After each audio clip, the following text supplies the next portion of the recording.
圣经故事新旧约台湾教会公报社印1954年。但以理受巴比伦王尼布甲尼撒掠去巴比伦的以色列百姓中，有一个少年人名叫但以理。这4个少年人踮伫毋敬拜上帝的人的中间，犹原热心服侍上帝。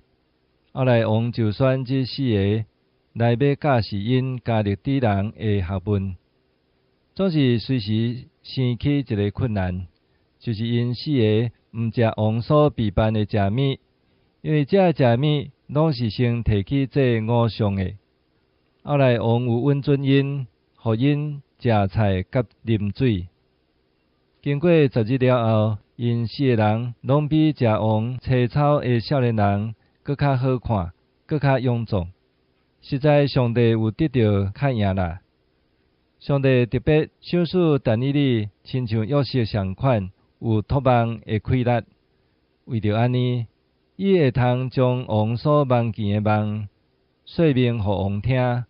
王真欢喜，就互伊做真大的官。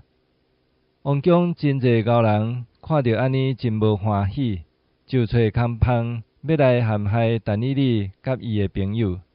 因的机会无久就到，因为拄到迄个时阵，王做一个真大神的像，也命令百姓就来拜这个像。但以理的3个朋友为着毋拜这个像，就受掠，ฮ็伫真小的火炉的内面。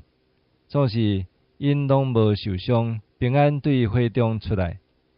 毋是简单安尼，王也有看见哪亲像上帝的囝得甲因相夹行。后来大利乌做王，就发出命令，禁止百姓30日久拢袂使祈祷。总是这款的命令也袂摇动但以理，伊犹原照顾逐日3摆祈祷上帝。伊的对敌看到安尼，随时走去甲王讲。大利乌王听到这个代志，心真艰苦，因为伊真疼但以理。总是已经发出的国家的法律袂用得变换，但以理的确着受刑罚，就是着互人弹入西穴。但以理真正受掠弹入西穴，也因用一粒大石头将西穴的门踢起来，互伊袂当走出去。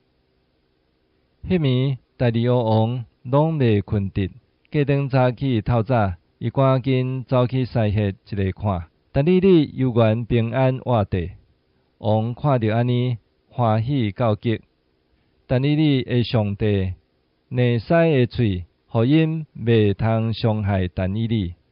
对这个代志了后，但以理伫大利乌王以及古列王治理百姓的时，得到上帝的启示，讲出有一日以色列百姓要得到讨棒。